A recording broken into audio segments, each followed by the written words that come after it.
সর্বপ্রথম সমস্ত প্রশংসা গণগান গণকীর্তন সেই বিশ্ব নিয়ন্তা মহান প্রভুর, যিনি সাত খণ্ড আসমানকে বিনা স্তম্ভে দণ্ডায়মান করে রেখেছেন এবং বিশাল জমিনকে তিনি বিছানা স্বরূপ বিছিয়ে রেখেছেন। তারপরে পরে আতায় নামদার তাজদার মদিনা মুহাম্মদুর রাসূলুল্লাহ সাল্লাল্লাহু আলাইহি ওয়াসাল্লাম হাজার হাজার দরুদ ও শান্তির সুধা বর্ষিত হোক। আমিন, আল্লাহুম্মা আমিন। আমি আপনাদের সম্মুখে সূরা হুজরাতের 12 নম্বর আয়াত পাঠ করেছি। সেই আয়াতটি সামনে রেখে সংক্ষিপ্ত আলোচনা রাখবো ইনশাআল্লাহ। এই আয়াতটা রাসূলের মাদানী জীবনে অবতীর্ণ হয়েছিল। আল্লাহ রাসূল যখন হিজরত করে মদিনায় জীবন যাপন করছিলেন, সেই সময় আল্লাহ তাআলা এই আয়াতটা অবতীর্ণ করেন। রাসূলের মাদানী জীবনে মাক্কি জীবন থেকে শুরু, তো মাদানী জীবনে আর একটা শ্রেণী খুব প্রকটভাবে দেখা দিয়েছিল, সেটা হলো মুনাফিক সম্প্রদায়। মুনাফিক সম্প্রদায়টা তারা মুসলমানদের সঙ্গে নামাজ পড়তো, মুসলমানদের সঙ্গে মেশামেশি করত। সাধারণ মানুষ তারা জানতো এরাও হয়তো মুসলমান, কিন্তু তারা ইসলামের দুশমন ছিল, মুসলমানদের শত্রু ছিল, রাসূলের শত্রু ছিল। এরা হলো মুনাফিক। তাদের সর্দার ছিল আব্দুল্লাহ ইবনে উবাই ইবনে সুলুল, যেটা প্রকাশ পেল উহুদের যুদ্ধে। উহুদের যুদ্ধে যখন আল্লাহ রাসূল 1000 সেনা নিয়ে যখন যুদ্ধের ময়দানে অবতরণ করার লক্ষ্যে যাত্রা শুরু করলেন, তখন যাত্রার পথ থেকে 300 লোক ও আব্দুল্লাহ ইবনে উবাই ইবনে সুলুলের নেতৃত্বে তারা ঘুরে গেল। আল্লাহ তাআলা সরাসরি ঘোষণা করলেন তাদের সম্পর্কে যে ওরাই মুনাফিক। তো সমাজে মুনাফিকের সাইলাম সেই সময় এখনো আছে, কিন্তু এখন তো তার প্রকাশ পায় না, প্রকাশ হওয়ার কোনো রাস্তাও নাই। তাই যখন মুনাফিকের সাইলাম, তাদের আচরণ, তাদের কথা, তাদের মিথ্যা, ওদের গুণাগুণ বলা হয়েছে, তারা যখন কথা বলবে তারা মিথ্যা বলবে, অন্য সম্পর্কে যখন কিছু বলবে গালাগালি করবে, কটূক্তি করবে, অন্য সম্পর্কে মিথ্যা অভিযোগ করে সমালোচনা করবে, অন্যের কাছে বর্ণনা করে তারা নিজেরা আনন্দ পাবে। এই ধরনের ছিল মুনাফিকদের কাজ। তাই সমাজে তখন অন্যের দোষ আরেকজনের কাছে গিয়ে বেড়ানো, কারোর উপরে মিথ্যা অভিযোগ করে অন্য মানুষের কাছে সেগুলা বর্ণনা করা, আর এই বর্ণনা করে তারা আনন্দ পেত। এই কাজগুলো যদি সমাজে চালু থাকতো, তাহলে সমাজ দূষিত হতো, বিশৃঙ্খলা সৃষ্টি হতো, মানুষের মধ্যে ঐক্য নষ্ট হতো। তাই আল্লাহ তাআলা মুসলমানদের চলার একটা গাইডলাইন দিলেন। মুনাফিকদেরকে ওখান থেকে তাদের চলাফেরা, তাদের কথাবার্তাকে ছাঁটাই করলেন।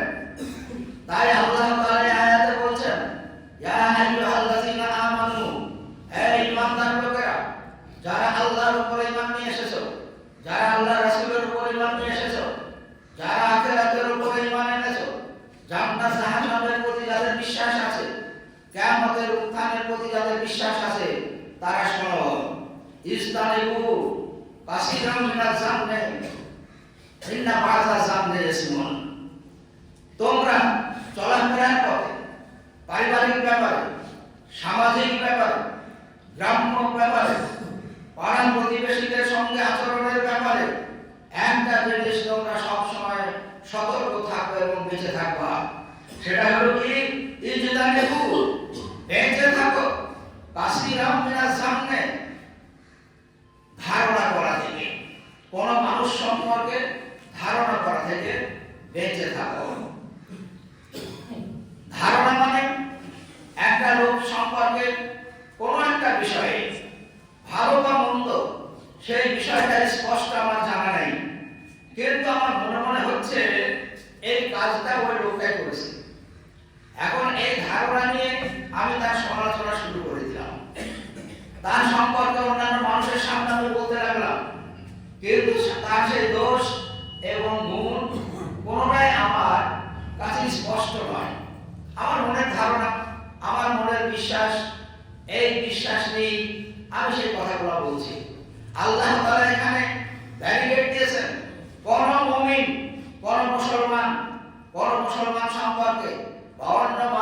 সম্পর্কে তারা ধারণা করতে পারবে না, না জেনে না বুঝে। যদি মনের মধ্যে কিছু উদয় হয় তাহলে সেটাকে বর্ণনা করতে পারবে না, তার মনের মধ্যে চেপে রাখতে হবে। তার কারণ আমি স্পষ্ট জানি না। তুমি জানার চেষ্টা করো, জানার চেষ্টা করো, তারপরে যখন ধারণা স্পষ্ট হবে, বিষয় যখন সামনে স্পষ্ট হবে, তখন সে বর্ণনা করতে পারে।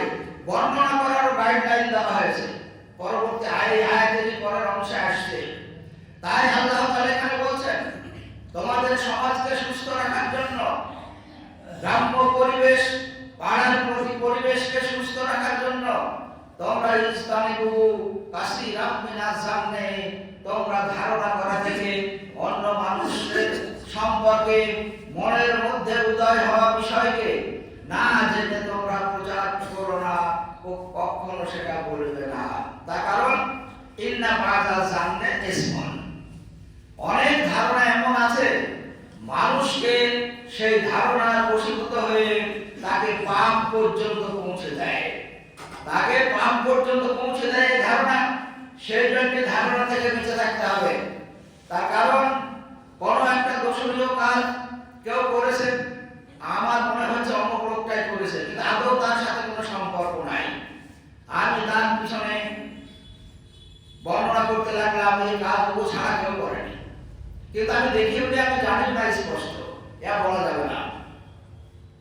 তারপরেই আল্লাহ তাআলা বলছেন, ওয়ালা তাজাসসু, তোমরা কারো পিছনে সিআইডি মনে করো না, কারো পিছনে দোষ খোঁজার জন্য নিজেকে নিয়োগ করো না। অমুকের কি দোষ আছে দেখি, দোষ দেখি মানে কি, দোষটা বার করে অন্য কাউকে সে বর্ণনা করবে। তাহলে অন্যের দোষ, মানুষ মাত্রই চলাফেরার মধ্যে অনেক মানুষের অনেক দোষ থাকে, তো তার সেই দোষ খোঁজার জন্য কোন মানুষের কোন রকমের খারাপ গুণ খুঁজে বের করার জন্য খবরদার তোমরা এই চেষ্টা করবে না। ওয়ালা তাজাসসু, খবরদার কারো পিছনে তোমরা লাগবে না, অযথা কারো পিছনে তার দোষ খোঁজার জন্য নিজের সময় ব্যয় করবে না। তারপরে আবার বলছেন, ওয়ালা ইয়াকু, গীবত করবে না, ওয়ালা ইয়াকু বাযুহুম বাযান, কোন ব্যক্তি সম্পর্কে গীবত করবে না। গীবত কাকে বলে?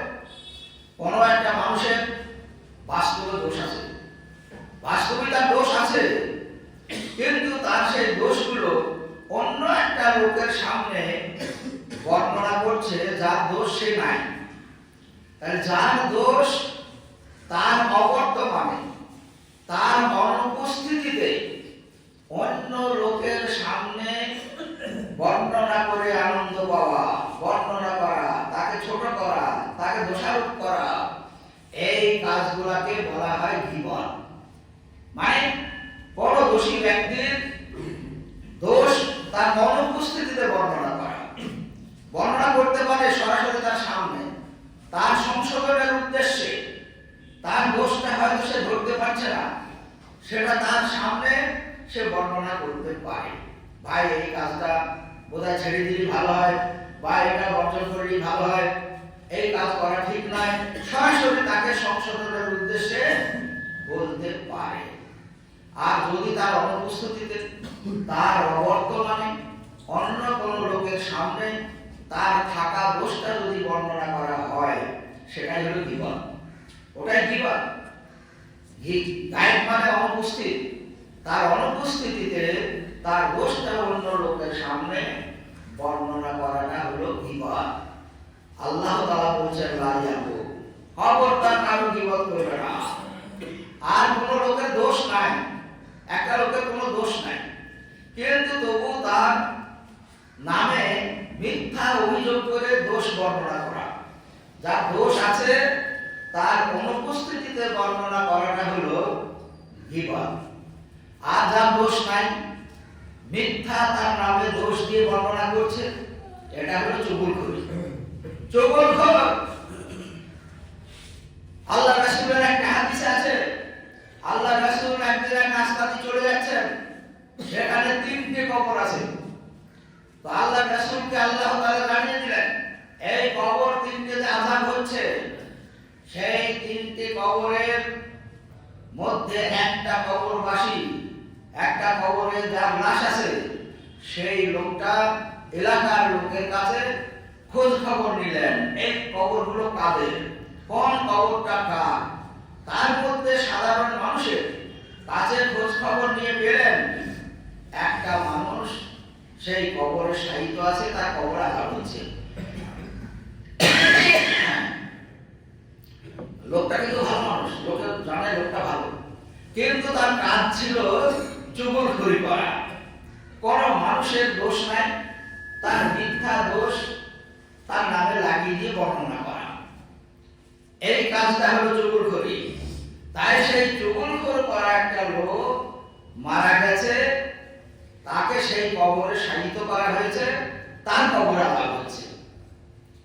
তো তার কবরে যখন আজাব হচ্ছে, তো আল্লাহ রাসূল তখন বললেন এই লোকটা এই দোষ ছিল, সেই দোষের কারণে তার কবরে আজাব হচ্ছে। তো চুগলখড়ির কারণে আল্লাহ রাসূলকে এটা দেখানোর কারণ হলো কিয়ামত পর্যন্ত যে সমস্ত মানুষের গুণের মধ্যে এই চুগলখড়ি করার গুণ থাকবে, তার কবরে আজাব হবে। আর তার আমল যতই ভালো থাকুক, তার কবরে আজাব হবে। এই একটা হলো চুগলখড়ির কারণে কবরে আজাব। আর একটা কবরে যেটা আজাব হচ্ছিল সেটা হলো অনেক মানুষই সতর্ক থাকেন, আবার অসতর্কতার কারণেও অনেক সময় ঘটে যায়। সেটা হলো প্রস্রাব করার সময় প্রস্রাবের ছিটে থেকে সাবধান থাকে না। প্রস্রাব করার সময় প্রস্রাবের ছিটে যদি গায়ে অসাবধানতার জন্য আসে, সেখানে যদি সে পরহেজ না করে, সেখান থেকে যদি নিজেকে রক্ষা করার চেষ্টা না করে, তাহলে সেই ব্যক্তির কবরে আযাব হবে। একজন বিখ্যাত সাহাবা, কোন আমলে তার ত্রুটি নেই, কিন্তু প্রস্রাবের সময় অতটা সতর্ক থাকতো না। প্রস্রাবের ছিটে পড়তো, কাপড়ে পড়তো, পায়ে পড়তো, অত লক্ষ্য করতো না, মানে অত সতর্ক থাকতো না। তাই প্রস্রাব করার সময় যদি প্রস্রাবের ছিটে নিজের শরীরে বা কাপড়ে বা পায়ে যদি পড়ে, তা থেকে সতর্ক থাকতে হবে। তা না হলে ওই অসতর্ক ব্যক্তির জন্য তার কবরের আযাব থেকে সে কোনো রকমই মুক্তি পাবে না, কবর আযাব তার হবে। এই বলে অনেক সাহাবাকে দেখা গিয়েছিল এই হাদিসের ভিত্তিতে তারা চলাফেরার সময় ছোট ছোট ডিব্বা বালতি আকারে এক বালতি করে বালি নিয়ে বেড়াইত। কেন? পাথুরি এলাকা, শুকনো এলাকা, প্রস্রাব করতে গিয়ে যদি ধাক্কা লেগে ছিটিয়ে গায়ে পড়ে, তাহলে রক্ষা পাবো না কবরের আযাব থেকে। সেই জন্য অনেকেই, সবাই নয়, তারা সেই পরেশ করার জন্য, তা থেকে বাঁচার জন্য ছোট ছোট ডিব্বাতে সব বালি নিয়ে বেড়াইত। বালিতে প্রস্রাব করলে বালি কিন্তু ছেটায় না, বালিতে শোষণ করে নেয়। তো এই সমস্ত হেফাজতগুলো তারা সতর্কীকরণের জন্য করেছে। তো এই বিধান কিয়ামত পর্যন্ত প্রস্রাবের সময় খেয়াল রাখতেই হবে। প্রস্রাব তো সব মানুষই করতে হবে, কিন্তু প্রস্রাবের সময় যেন দেওয়ালে লেগে, মাটিতে পড়ে বা কোনোভাবে তার কাপড় চোপড়ে যেন ছিটে না আসে, তার গায়ে যেন ছিটে না আসে। এই ছিটে আসলেও তাতেও কবরের আযাব থেকে রক্ষা পাবে না। যাই হোক, এই আয়াতে যেটা বলা হয়েছে, চুগলখোর যার দোষ নেই, তার সম্পর্কে দোষ লাগিয়ে দিয়ে অন্য মানুষের সামনে করা। আরেকটা হলো একটা মানুষের দোষ আরেকটা মানুষকে বলা, আরেকটা মানুষের দোষ আরেকজনকে বলা। এতে হয় কি, তাদের আপোষে দূরত্ব বাড়ে। যার সম্পর্কে বলছে সে জানে আমার সম্পর্কে এই ধারণা করে, আবার তাকে কি এর দোষ বলছে, তো আমার সম্পর্কে এই ধারণা করে। তাই একজনের দোষ আরেকজনকে বলা, আরেকজনের দোষ আরেকজনকে বলা, এর চুগলখড়ির একটা কাজ। এই কাজগুলো থেকে বাঁচতে হবে প্রত্যেকটা মুসলমানকে। আল্লাহ তাআলা ইয়া আইয়ুহাল্লাযীনা আমানু বলে বলেছেন, যারা ঈমান এনেছো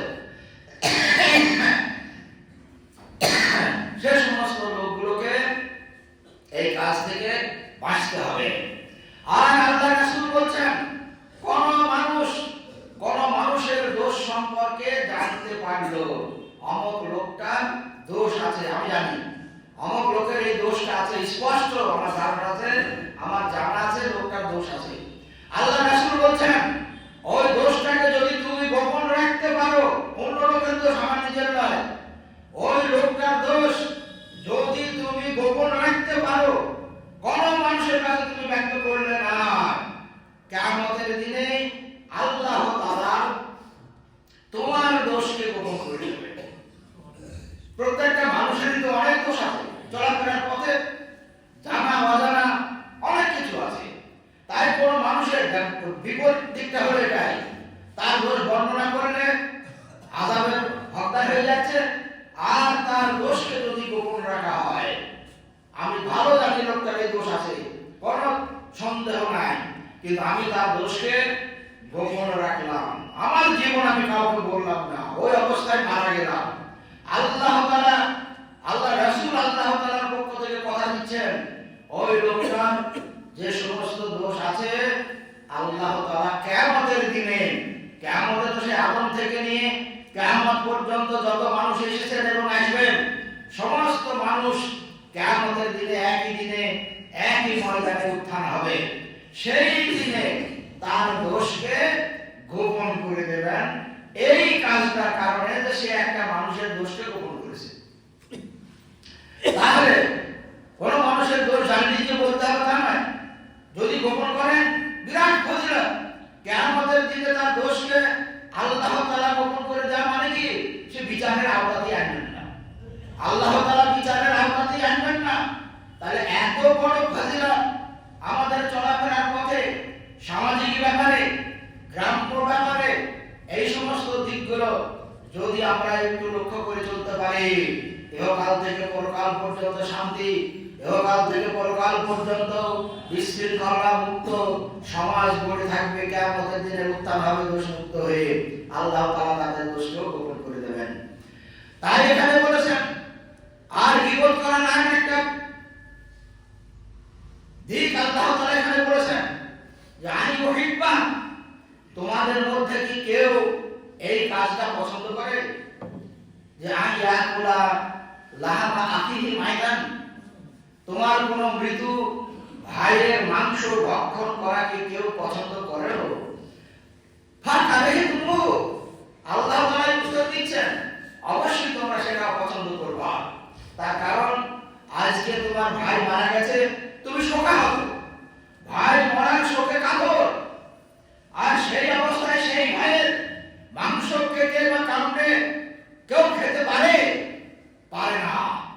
তাই আল্লাহ তাআলা বলেন যে তোমাদের মৃত্যু ভাইয়ের মাংস ভক্ষণ করা ওই অবস্থায় যত কঠিন, তুমি জেনে রাখো কোন ভাইয়ের তুমি যখন গীবত করছো সেটাও ঠিক ওই রকম কঠিন। তাও যদি তোমরা করো তার শাস্তি কিয়ামতের দিনে অবশ্যই হবে। সেজন্য গীবত থেকে বেঁচে থাকতে হবে। কোন মানুষের দোষ আছে কোথাও বলবেন না, বললে গীবতের পর্যায়ে পড়ছেন, আর যদি না বলে গোপন রাখেন, কিয়ামতের দিন আল্লাহ রাসূলের কথা দেওয়া যে আল্লাহ তাআলা আমার নিজের দোষকে আল্লাহ তাআলা গোপন রাখবেন। তাহলে এত বড় ফজিলত থেকে আমাদেরকে পেতেই হবে, সেই ফজিলত থেকে দূরে থাকলে হবে না। তারপরে আল্লাহ তাআলা শেষে বলেন ওয়াত্তাকুল্লাহ, তোমরা আল্লাহকে ভয় করো, ইন্নাল্লাহা তাওয়াবুর রহিম। তারপরে বলছেন আল্লাহ তাআলা তওবা কবুলকারী, তিনি করুণাময়ী, তিনি রহম দাতা। তওবা কবুলকারী কেন বললেন এই আয়াতের শেষে? যদি কারো দ্বারায় যে কথাগুলো বলে আসলেন এইগুলো যদি কারো দ্বারাই হয়ে গিয়ে থাকে, ভুলবশত জীবন করে ফেলেছে, ভুলবশত চুপড়খড়ি হয়ে গেছে, ভুলবশত অন্যের পিছনে দোষ খুঁজতে লেগেছে, এইগুলা যদি কারো জীবনে ঘটিয়ে থাকে, তাকে যখনই সে বুঝতে পারে তাকে তওবা করতে হবে। এটাই হলো ইঙ্গিত। সেই জন্য বলেছে আত-তাওয়াবুর রহিম, আল্লাহ তাআলা তওবা কবুলকারী, তিনি তওবা কবুল করবেন। আল্লাহ তাআলার কাছে যদি ইস্তিগফার করা হয়, আল্লাহ আমি এই ভুলটা করেছি, এমনি সাধারণভাবে আস্তাগফিরুল্লাহ করবে আর আল্লাহ তাআলা সব ক্ষমা করে দেবেন তা কিন্তু নয়। আপনার যে দোষ আপনি বুঝতে পারছেন, সেই দোষটাকে সামনে নিয়ে এসে আল্লাহর কাছে তওবা করতে হবে। আমার এই দোষটা হয়ে গেছে, আমার এই ভুলটা হয়ে গেছে, এই ভুল আল্লাহ তুমি আমাকে ক্ষমা করে দাও। তো আল্লাহ বলছেন তাওয়াবুর রহিম, তিনি তওবা কবুল করবেন। যদি হৃদয় থেকে সেই তওবা করা হয়, পরবর্তীতে না করার দৃঢ় প্রতিজ্ঞ যদি সে হয়, তাহলে অবশ্যই আল্লাহ তাআলা তার সেই অপরাধকে ক্ষমা করবেন অবশ্যই। তো যাই হোক, এই সমস্ত যে দোষগুলো আল্লাহ তাআলা বললেন, আর চলাফেরার পথে, পারিবারিক ব্যাপারে, পাড়ার ব্যাপারে, সামাজিক ব্যাপারে, গ্রাম্য ব্যাপারে সাধারণত হয়ে থাকে। নবীর জামানায় মুনাফিকদের দ্বারাতে বেশিরভাগ হয়েছে, যার জন্য মুমিনদেরকে সতর্ক করে কিয়ামত পর্যন্ত মুসলিম সমাজ যাতে সুস্থ বিশৃঙ্খলা না হয়, সেই জন্য আল্লাহ তাআলা নিজেই গাইডলাইন দিয়েছেন যে তোমরা এই সমস্ত কাজগুলো থেকে বর্জন করে চলো।